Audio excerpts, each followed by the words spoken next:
Good morning. I have the lovely Caroline England with me. Hello, Caroline. Would you like to introduce yourself and tell us a little bit about yourself? Well, as you say, I'm Caroline England, also known as CE Rose, because I write under a pen name, and I'm an author of psychological suspense thrillers, um, or domestic noir. It has lots of different sort of names, doesn't it? That sort of genre. But I write crime fiction, but I'm very much at the psychological end of crime fiction. And my 13th book, published book, came out on Saturday, and here it is, The Return of Frankie Whittle. So that's my seventh Caroline England book, and then I have four C.E. Rose books. And I did have two books written as Caro Land, but I took the rights back to those. So officially it's 13, but at the moment it's 11. I don't know which number is better to have. It'll always be 13. You can't take them back. So, No, that's true. Yeah, yeah. So yeah. so tell us a little bit about Frankie Whittle. Oh, it's always difficult to talk about books, isn't it? That this sort of genre without giving spoilers. But so the story, obviously from the title, The Return of Frankie Whittle, it's follows the journey of Frankie Whittle. So she's living in London. She's got a good job in the city. She's married to Toby. Life's all going well. Then in one night, everything goes wrong. A traumatic event happens, and she decides to come back from London to Manchester, to her mum in a place in Manchester called West Didsbury, where it is set, near where I live. And so she comes back home to live with her mum, and she's an only child just a single parent, so it's a bit intense. I think a lot of people identify with that, going back to live with their mum. So she decides that she wants to find somewhere to live in the area with her husband Toby, and she finds a gated community. And this gated community is on the site of an old Victorian workhouse. And in fact, the workhouse also became a hospital, and she realizes that was the hospital in which she was born. So that's where the return of Frankie Whittle comes from. So that's the beginning of the story and the premise. And yeah, it's sort of then the twists and turns start to happen. So I cannot tell you any more. I'm so excited to read this, but it's on my TBR somewhere. Yeah, yeah, I know. Well, you have a huge TBR, so yeah, it must be hard.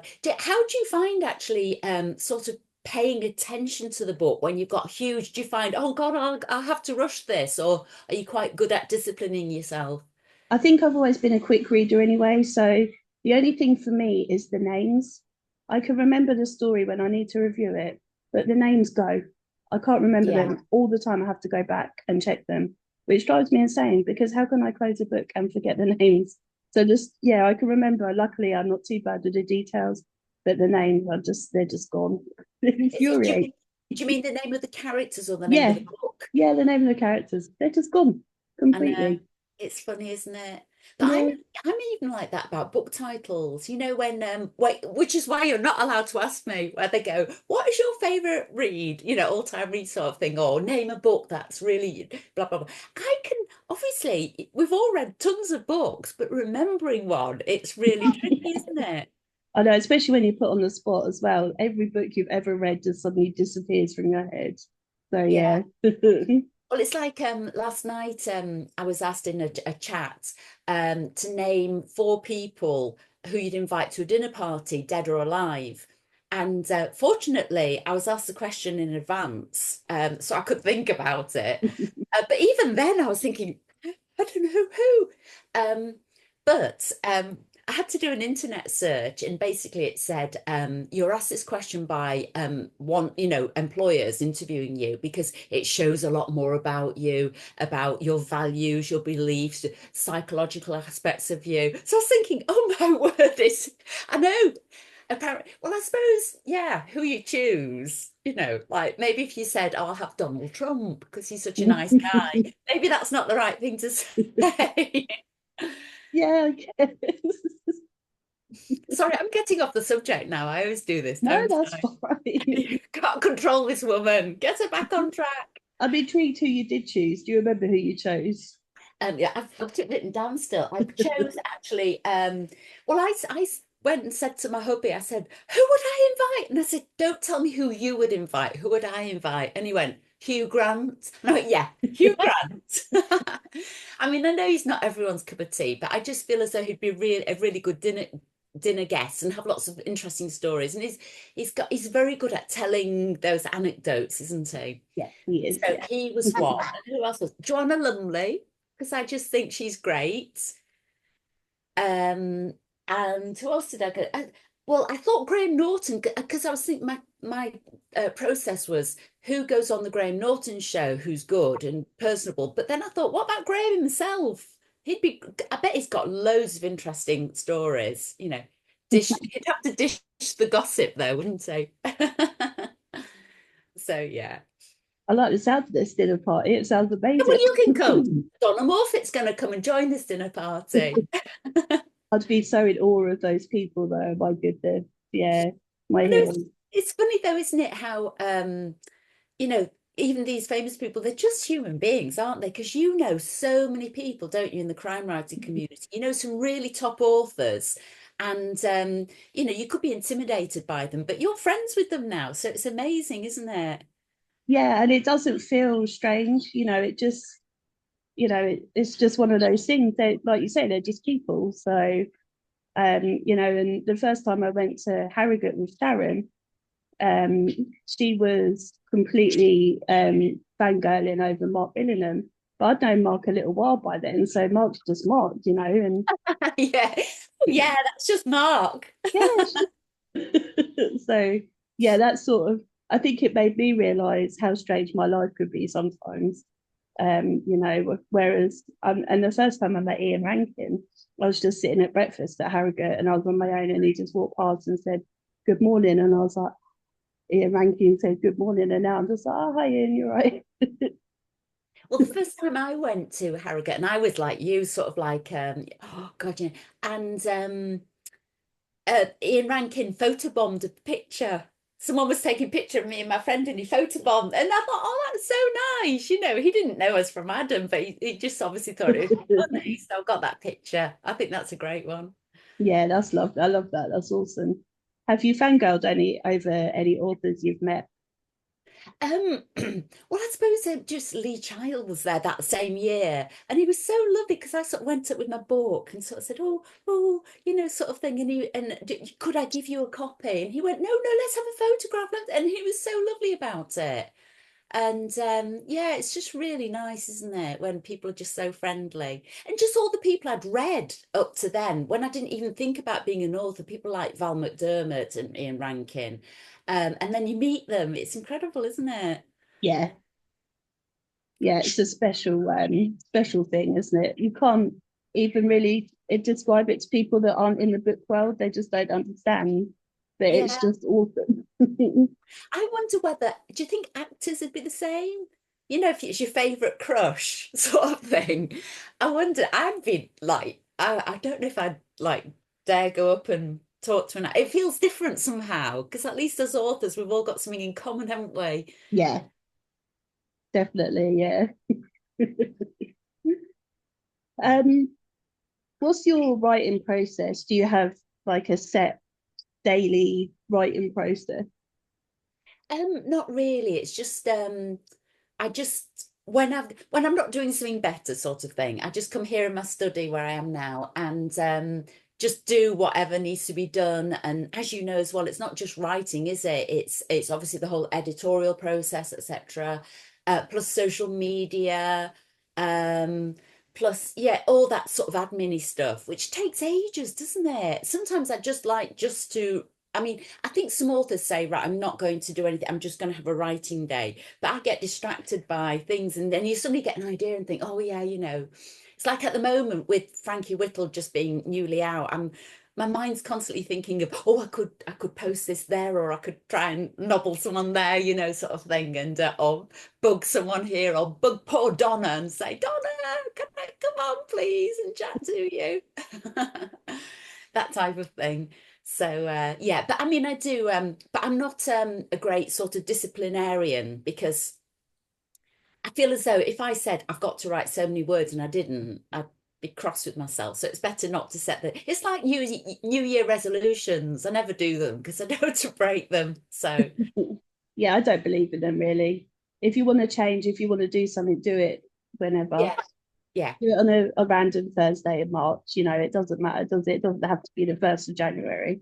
no, You're setting no. yourself up for failure because you know your mind's not in the right place. So Yeah, and I think it's also if you say, right, I'm gonna not gonna drink as much alcohol or eat as much chocolate. I think then you're putting pressure on yourself, and then you just get obsessed about it. I want chocolate. You know, it's yeah, crazy, isn't it? So yeah, that's it. And life happens, you know, and sometimes you know you need those crutches. So yeah, definitely. Yeah, yeah. you had your book launch sort of Stockport on Saturday. How did that go? Did it feel more special? Yeah, yeah. Well, you were there, of course, at Stockport Noir, and it was such an amazing occasion. It was a huge success, wasn't it? I mean, it was really nice because, you know, the books were sort of, well, there was a huge audience to begin with, which is lovely, isn't it? And then books were sold, etc. But so it did, yeah. It felt nice because everyone was saying, you know, happy publication day, etc. But I kept having to remind myself it wasn't all about me. But as always, it's just really nice to listen to the panels, which were so interesting, and chat to other authors and catch up. Because there's a really nice crime writing community, isn't there? And as well. So yeah, I really enjoyed it. But I was a bit shattered actually by the end of the day. You know, it's sort of these days are quite long, aren't they? And quite intense. Did you And do at least anything? I didn't have to come a great long train journey like you did though. So because obviously for me, Stockport is literally down the road. So Did you do anything with your family in the evening, or were you just too done in by yeah, then? I came home, put my pajamas on and my dressing gown, and just I was really hungry as well because there wasn't really any proper foodie places, were there? I No. don't think there's even like a sandwich shop, was there? I think people going to the co-op. Um, so yeah, I just sort of it was like my Saturday night treats. Just came home, got it, you know, and yeah, it was nice. And then yesterday I had to do I had my two of my daughters and their boyfriends round, so I did a Sunday roast. And you know, a Sunday roast takes all day, doesn't it? It's a really it's not a quick thing. So I feel as though I've not had a weekend now. Yeah, and I don't know if you saw my journey home was long as usual. If ever I travel Oh, anywhere, it's always chaos. I oh yeah. yeah, I had to Did my it go train was wrong again? yeah, my train was at 8:20 yesterday morning. And it was supposed to get to Sheffield about I think it was 8 minutes past 9. Then the train from Sheffield to Luton was at 26 minutes past 9. But the train got held outside the station. We could see the station, but it got held. So it got into the station, I think, at 24 minutes past 9. So by the time we got off the train and over the bridge, it had gone. So it wasn't just me, there were quite a few of us that were quite angry. And the next train was at 10:52. And that didn't go Mm. directly to Luton, that went to St Pancras, and then had to go back from St Pancras back to Luton. Oh, don't trains go from Manchester then? Did you have to go to Sheffield? Well, Or what? when I when I came up, I had to go into London to then go, and then it went directly to Stockport. But yeah, when I came home, it went to Sheffield, but then it would have gone directly to Luton, so then I didn't have Right, to go into right. So London to then yeah, right, I'm with you. yeah. So yeah, that was quite annoying. The train station's freezing. Oh, And yeah, delayed on the way out as well. So just yeah, just I getting know changed it's was fine. frustrating, isn't it? Yeah, Yeah, they've I got home eventually, yeah, about 2.5 hours after I was supposed to, I think. yeah. Oh, Yeah, never mind. I'll put to go again next year. It's fine. Oh dear. What was I going to ask you? You've gone not in a different direction, but you've got your Caroline England books, your C. Rose books. Although this is still Gothic, it feels slightly different. It looks as well from your covers, it looks slightly different. Was that a deliberate thing when you wrote it? Um, it is slightly. I think yeah, but I think my books have all got a bit of gothic. Even my Caroline, obviously my City Rose ones, that they were sort of put out there on the basis the hint of the gothic. But I think my Caroline England books have become increasingly like that. For example, The Stranger Beside Me, that was again sort of had a house that was quite significant in it, sort of thing. Um, so I think I've become increasingly like that, really. It's weird, isn't it? But yeah, but this one as well. I think when I wrote it, I thought I want to do something slightly different. It's still like a Caroline England book, and it's still got my way of writing. That someone was saying the other day, oh, I'd know it was a Caroline England book because you write slightly in a different way to other authors. And I just think, do I? How? But I mean, I'm pleased, but I don't know quite know. So I think it's got my signature style, and it's still about relationships. Um, but I think this one it had influences from like watching films over the years and sort of I guess they're called modern horror, but I think modern horror and psychological thriller are very close. So they're not like ghost stories or anything like that, but they're just different elements, psychological elements. So I think you're right in a way. But I think you'd read it and still think, oh yeah, this is a Caroline England book, because I've still got relationships and love and all those trademark things that I always have, and obviously secrets and lies and when I go to the dark side. So yeah. I mean, I've seen you in loads of interviews say that you're a frustrated romance writer, but I think you might be a frustrated horror writer as well. Would you Yeah, never consider maybe. Yeah. in like full horror? Yeah, I don't know. The thing is about horror. I mean, I used to read things like James Herbert when I was young, a girl. And they were sort of horror. Well, it was mainly just him, I think. And I used to love the books, the James Herbert's books. But I've not read an actual horror one as an adult, as if you know what I mean. So I don't even quite know what the genre is, if you know what I mean. But maybe you're right. Because I think it's a thing. I think it's a genre that's quite popular at the moment. Yeah. So I maybe I think it's need to. growing, yeah. I think Yeah. it's growing in popularity as well. So yeah. I Yeah. don't really know either. I don't think I really read any horror, I'm not sure. Yeah. Yeah. Well, as I say, I think the modern horror is only things that it's like more grounded horror, if you know what I mean. Things that, horror as in rather than ooh, if you know what I mean. So. How do you sort of keep track of ideas that you want to write? Do you write something and then have to look around for an idea for the next one, or do you have like a backlog of things that you want to write eventually? Yeah, I'm a bit scatty. I'm not sort of organized enough because for me it's all that because I'm a pantser. It's all that mulling, and I don't really know what's going to come out of the mulling. I think I've got a few things that interest me or intrigue me that I think, oh yeah, that's interesting. Da, da, da. And I think it's not until I'm going to write the next book that I'll start mulling and thinking, oh, where, should I male or female, whereabouts, what are the potential secrets, what's the potential ending, what's, that sort of thing. So, for example, I couldn't, some authors will go, well, the next book I'm going to write is about whatever, whatever. I have started a new one that I'm sort of finding my way, but with all this social media and promotion and whatnot at the moment, I've forgotten what it's about. So when I go back to write it, I have to read into it again. No, I sort of know what it's about. Um, but yeah, I'm not. I think some people are very like they know they're going to write about this, that, and the other going forwards. What about you? Are you like that, or are you just no? So, um, I'm, I mean, weirdly actually, so I'm writing a book in a minute, and then I have an idea for maybe the next two, but that's really unusual. for me. Like something could just crop up and I'll be like, oh, that's an interesting idea. But I think when you become an author, you suddenly have a different brain, that normal things that you would have ignored before suddenly think, oh, I'll keep that for later. You know, that other people, normal people would just, you know, it would just pass them by, but authors go, oh, I'm keeping that for my Yeah, little. So yeah, yeah, we see things differently, I think I've noticed. So yeah, yeah, we keep it's random true. little. Yeah, yeah.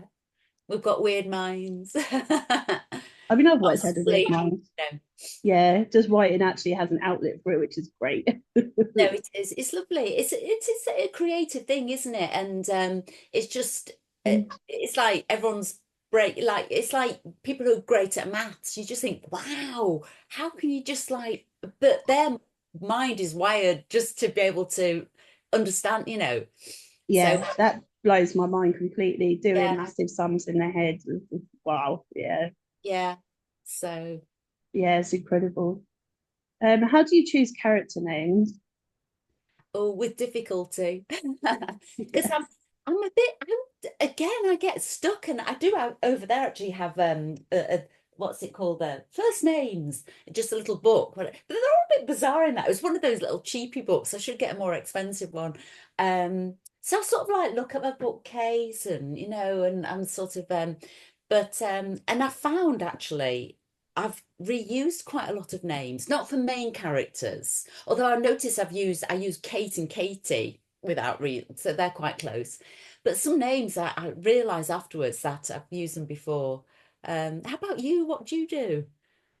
A couple just came to me. A couple were based on real people. And then, yeah, just looking online, looking at people of the age, what names were popular, not choosing the most popular, Yeah, and sometimes then I sort of do going, absolutely yeah, that. Yeah. yeah, So it's hard, really hard, yeah, a lot yeah. harder than I expected. It sounds silly, doesn't it? But I think it like for example in your Facebook group, you could just go down the members and there are like you've got so many people in the group, so you put a pin in. I tell you what, since I started at my new job, some of the names there, I've got some written down because they are cool. They are Yeah. such, and I've got, because basically I've just got a massive database of, I think, thousands of names. And some of them, there's a late, there, I don't know if it's a guy actually called Jewel Rare. I mean, what a weird name is that? Again. Jewel Rare. And how do you spell that then? You know, like a jewel, like a diamond, Oh right. Oh and then right. rare. Yeah, in Oh that in that order. Just weird. Yeah. right. God. So yeah, that's a really cool name. So yeah, I've got some of them saved for later. Yeah. And all nationalities as well, and all ages. So Yeah. Brilliant. yeah, so that's coming quite handy if my job has nothing else. Yeah. Look on the bright side. Yeah, no, it's fine. um, and titles is something I really struggle with. I mean, you found the title for this one quite easy, didn't you? I think. Yeah, this one wasn't too bad because it's sort of having the name in it makes it easier, doesn't it? Sort of because that's most of the title. But yeah, I of my published books, I've sort of probably about half and half the titles I've picked and titles the publishers picked. So because this one, the Return of Frankie Whittle was just called The Gates. That was the working title, and I think The Gates would have worked as well because it's the clues on the cover. There are some gates on it. Um, yeah, so but yeah, I think thinking of a really good zingy one is very difficult. And obviously we've been through all the girls and the husbands and but they still seem to be hanging about, don't they? Yeah, You know, the girlfriend that, the wife that so and so on. Yeah. But yeah. See, I it'd like be having nice. a different title, a longer title as Yeah. well. You know, that makes it. You know, it's not the same at all as any other book. So I do like that. Yeah. Yeah, that's a good point. Yeah, because there are a lot of because two of mine have got so The Stranger Beside Me is also a book by who's the American serial killer Ted Bundy. A book of so this biography of Ted Bundy is called The Stranger Beside Me. And I was in a way I was thinking if people buy my by mistake, that's a good thing, but it doesn't seem to have happened. And Beneath the Skin, that was my debut. That has been used a few times as well. So Yeah, I can't even think. My working title is book three. yeah, That's it. That's all it's got. yeah. Oh, well, that's okay, isn't it? Yeah. It's that's what it's what's in the tin, as they say.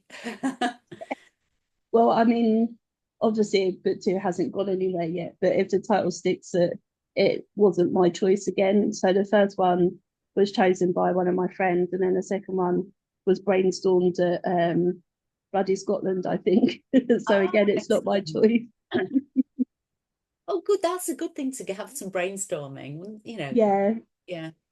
and I quite like it. So if it sticks, I'm quite happy with it. So I don't mind. I'm happy to outsource my titling. That's absolutely fine because I have a complete blank. Can't do it. Sometimes that's why you need outsiders, isn't it? Someone else to. What do you think of the new or the news that the blurbs are being one publisher has said that they're not having blurbs anymore? Oh, blurbs, not blurbs. I Yeah. didn't realize it was what, so nothing on the back of the book. Well, I guess they'll still put something, but not the blurb.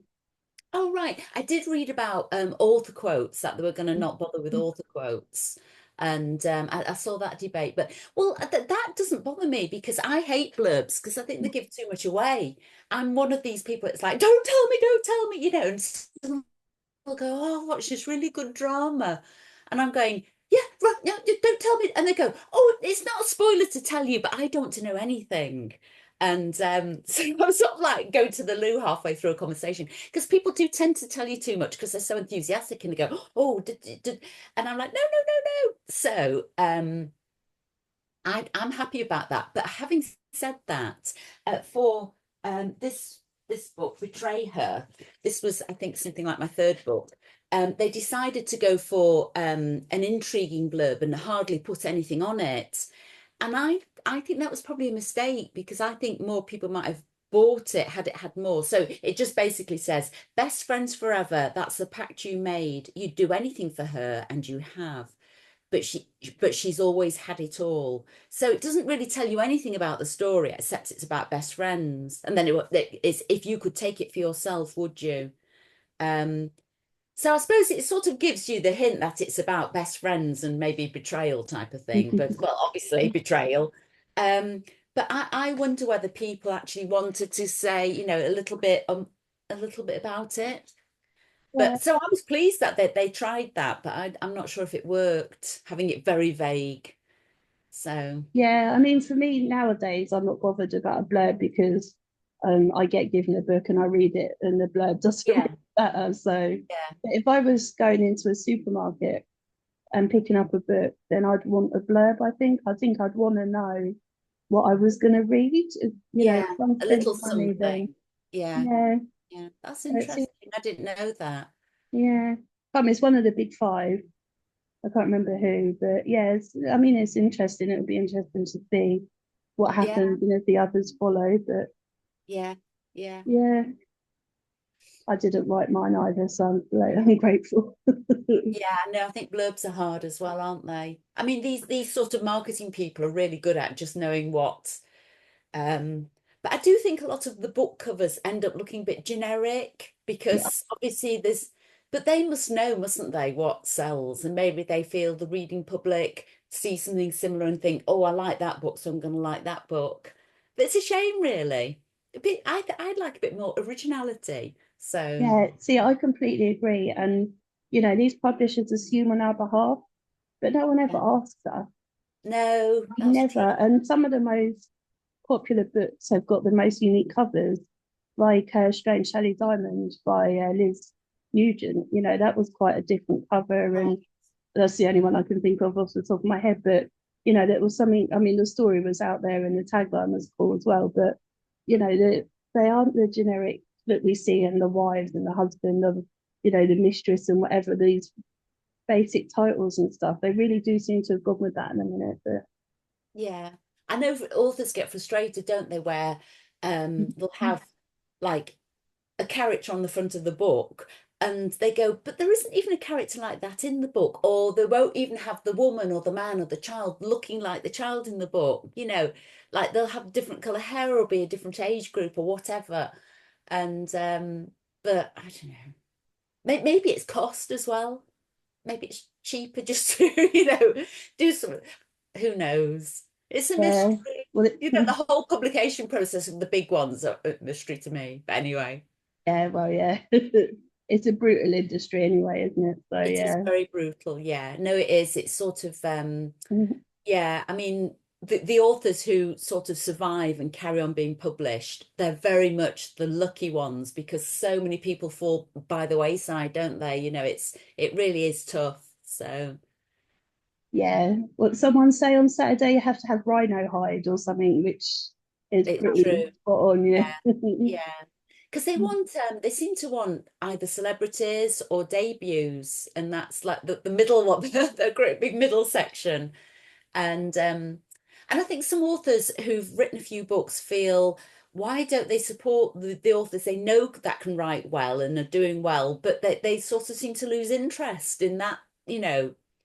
But anyway, another Yeah. mystery that we're not going to solve, are we? No, but at least again, go to these festivals, you know that you're not alone, and you think someone's doing well and they're having a great time, and then you speak to them and then they've got their own frustrations. You're like, oh, okay, so it's not all roses, everyone's got their own different frustrations and Yeah, annoyances. So it is yeah. comforting, I guess.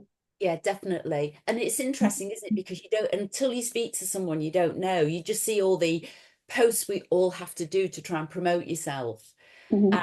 And you just think, oh, it's going well for so and so, all hunky dory for them, you're a bit green-eyed. It's hard not to be green-eyed at times, isn't it? But I Yeah. think that's for nature to be a little bit jealous, and it's fine because we all do it. But yeah. So good to know. And I mean, not that you please for anyone where it goes wrong, but it's just you can't help thinking, oh, I'm not alone. Yeah. It's yeah, Yeah, or you hear about people that have taken so many years to even get published, and they've had so many rejections, and it does make you, when you're sitting there, on a ton of rejections, and like, oh, okay, if they've managed to do it after that many, then I've got a way to go yet, so I can keep going. It's not over and stuff. So yeah, it does help. I know, I definitely. yeah. um What's been a moment of your author career that you'd like to relive? Well, I think I think back, I didn't get published till 2017. But I think back, so not that long ago, but I just think, and having a two-book deal with HarperCollins, I just think I didn't realize how lucky I was at the time. You don't when you're in it, sort of thing. I mean, I found it all, very stressful, etc., like you do, sort of thing. So I wasn't completely blasé, but I just didn't, I think I didn't really realize how lucky I was. I thought a lot of authors were that lucky all the time, sort of thing. And I was just, and I was really, really lucky. So that they were, sort of, I'd like to go back and maybe do it differently. But, that's what can you do? Yeah. And what's your sort of plan for the going forward? You're just going to keep writing until you don't want to do it anymore? Yeah, I think so. I think I just love it so much. I can't see a me without writing. And I think when I'm in the zone and the story's going really well, and especially, when you're heading towards the end, and it's such a fabulous feeling. It's so high, and it's like I'm jolly and I'm going round smiling at everyone, and life's good and everything. So I do love it. I really, really do love it. But I think once you've sort of had the luck of being published, you don't want to let that go. You want to carry on because obviously a zillion people are writing and not being actually published, and or hope to get published and everything. And so, but you have to carry on because you have to follow that dream and hope one day it's going to happen. But still, once you have, still all the same, you just want to carry on being published, which seems a bit greedy in a way, but you do. It's, um, but yeah, so yeah, I'll just carry on. Yeah, You won't get rid of me that easily, Donna. As a fan of your books, Caroline, that's absolutely the last thing I want anyway. Thank you. And many others. You have quite a lot of, do you have a sort of a loyal group of readers that you regularly Yeah, I read? have. Yeah, there are a few. I mean, on another group we were talking about Frida McFadden, is she called? And Colleen Hoover, yeah, how they have cult status and they have these followers and they have special names and everything. My group is a lot smaller. But there are a few people who are sort of like really good, loyal readers who love my books, sort of things, and that's so wonderful. It's brilliant, really nice, to have that. So, and it'd be nice to grow it a bit, but it's lovely still to have it. Yeah, I've interviewed Frida McFadden. I think I was the first person to interview her on screen because she wanted to keep her identity hidden because she's a top surgeon in America. Really? Yeah, and it's to date it's the most watched interview, and every time I look, it's gone up by like another 1,000. It's insane. Really? Yeah, she's so popular. I didn't know that. That's a wow. That's a good one, Donna. That's amazing. How did you get in there so, to be able to do it? Well, I'd asked her before, and then she sort of said no, no, no, and then I think I asked again because I'd forgotten that I'd asked her, and then she sort of said no. But do you know Daniel McBreakness? Yeah. He's quite in with her now. I think he does a lot in her group. His an admin. So because we're friends, then I think he tried to persuade her, and then it worked, and I got to interview her. So yeah, Amazing. Oh, and well done, Daniel McBride. He's great, isn't he? He's so good. it's brilliant. Yeah, He's really kind because on like publication day, because normally he reads my ARCs and he didn't this time for whatever reason, but he still did really nice posts in the groups and everything, and it was so nice of him. So thank you so much, Dan. You're a star. It's you really are a nice. star, Dan. Yeah. Completely. Yeah. Oh, wow. Yeah. Yeah. So yeah, we need to get this status for you. This is our next goal. Yes, please, if you could. That'd be really nice. You can, but you have to travel hopefully, don't you? Yeah. What's the craziest or most outrageous review you've ever had? Do you remember any? Yeah, I was sort of mentioning these as well. I mean, the My Husband's Lies one, which was a massive depravity, but I thought that was a good one. That this scathing thing about how, I think it's because it had affairs in there and it had a gay romance storyline, and obviously this didn't please someone, but I just thought, oh, that's maybe we should have it on the book cover, a massive depravity, buy this book. Um, and we all like, I mean, I still do. When a book has first been published, I read the reviews, and it is depressing if you get a low star because it takes the ranking straight down, doesn't it? And I don't mind if people just didn't like it, everyone likes something different, but sometimes you just get one-star reviews with no, just a rating with no review or anything. And it feels sort of malicious, doesn't it? I know, but I'm sure it isn't, but it just feels. "Argh." But yeah, and then there's the famous one I think I've mentioned before about Beneath the Skin, that someone said the book was so dreadful they burnt it after reading. So I thought that was quite a funny one. And when I looked her up on Amazon, her other purchases, she hadn't read any other books, it seemed, but her other purchases were candles. So obviously she liked burning things. So that was a good one. Um, but sometimes you get ones that are like, "Ooh, if they're sometimes you get bad reviews about maybe a typo or something like that. But that's meant to be pulled out in the editing process. Yeah. For example, in one of my C.E. Rose books, I'd use the expression the big reveal. That's what people say, don't they? They went, oh, ready for the big reveal. And Yeah. this woman got in touch and said, I got to that point of the book. Grammatically, it's the big revelation. And I couldn't carry on reading it. But I thought, well, one, a character was saying it, so characters can say what they want, whether it's grammatically correct or not. But I thought, secondly, it's in common. We all know that's just one of those expressions, and everyone knows what. So anyway, Although I do now put the big revelation. I don't put the big reveal.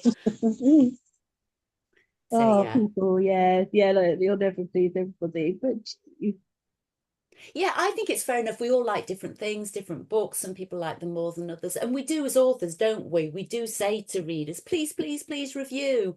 So if we're saying that, we can't expect all the reviews to be brilliant reviews, can we? If we're well, begging yeah, people to that would post be reviews. hypocritical, wouldn't it? I Yeah. suppose.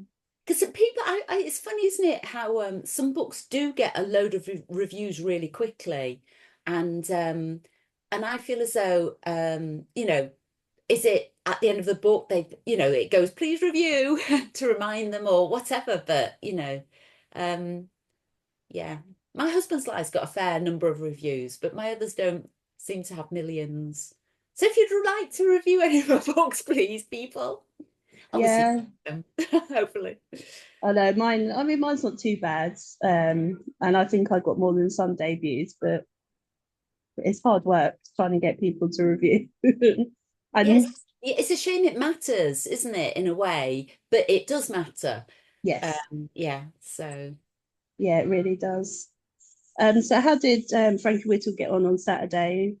You good reviews so far? And yeah, sorry, what was that? The book so far? yeah, I've got some nice reviews already. There was a blog tour before the book came out, and I got some really nice reviews from that as well. And I mean, some of the things people have said are really nice. Like they say, I haven't really read anything like this before. Well, that's good because that's what I wanted. I wanted something a bit different. Um, uh, like a lot of people said things like sinister undercurrents and obviously well written, well developed characters. Someone put it's scarily brilliant. So I thought, yes, I'll take that one. So yeah, I've got some really nice reviews so far, yeah. But I know it's early days, so but I do hope people enjoy it. If anyone reads it, and also it's on Kindle Unlimited.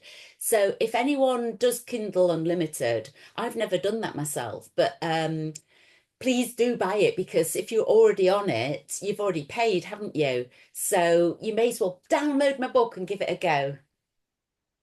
yeah, absolutely. And yeah, an author still get paid anyway, so Yeah, so you're not that taken away from the author by doing that, which I think some people might worry about. yeah, You're not, so it's all good. yeah, yeah, definitely. Well, I can't think of any more questions for you unless you think there's anything really obvious or glaring that I haven't asked you. No, you were going to ask me what I've got coming up. Yes, absolutely. I will. Good reminder. I totally forgotten. So yes, what have you got coming up over the next few months? Yeah, well, I've got just a few, like local book, like Serenity Booksellers who did Stockport Noir. I've got an event coming up there, and I've got another one at Urmston Bookshop coming up. And also, I've got coming up on the 8th of March something called The Dark Side of Brighton. And you will all everyone in the group will know about that because it's your show, so to speak, and it's a whole day, isn't it, at the Old Ship Hotel in Brighton, and it's a whole day of all things crime fiction. And you've got a load of brilliant authors on panels, and it's anyone in the area has got to come, haven't they? Because it's going to be such a brilliant day, and you could just do an internet search, couldn't you? If you couldn't find the link on Facebook, it's there on the internet. If you put in the dark side of Brighton, Yeah, it comes up, I think, as the first result actually for the tickets. So yeah, yeah. So please buy tickets because it's a real bargain for what you're getting. You're getting a really good day and meeting all the authors, buying books if you want to, asking questions, hanging out with people, and we might even photobomb you, like yes. like Ian Rankin. We're prepared to do that, aren't we? Oh, absolutely, yeah. Totally willing to photobomb for any opportunity. Yeah. But it'd be really good if anyone who loves crime fiction, and also Brighton sort of encompasses quite like a travel uh, sort of near London and all the rest of it, isn't it? It's not too far for anyone to travel from sort of nearby areas, is it? No, and So, there's and it's authors coming from all over the country as well, not just Brighton authors. So yeah, yeah, definitely. So be there, everyone. Please come and say hi and ask a question. Ask us a tricky question. yeah, we love tricky. I love tricky questions, especially. Definitely. So before we go, would you just like to hold your book up again Yeah. and just remind and tell everyone where they can get it? Yeah, so this is The Return of Frankie Whittle. It's my latest psychological thriller. You can get it in paperback and in ebook from Amazon. And you can also get it from the Bullington Press website if you wanted it to get it straight from the publisher. And it's slowly making its way into a few indie bookshops and everything. So I need to do something on bookshop.org to say, you know, I think you have to name your favorite indie bookshop, don't you, sort of thing. But yeah, so it's making its way in the world, and it'd be great if you read it and enjoy it. Do get in touch with me. If you go on my you know, Facebook or anywhere, Twitter, Instagram, there's all my details. And I always love hearing from readers if anyone has any comments. And also, it'd be a great book club read if anyone has a book club, just because there's a lot to discuss. I can guarantee you'd be talking all night about loads of things. So Brilliant. that's it. Thank you very much. And I look forward Oh, to seeing you in March. oh, cheers. Thanks, Donna.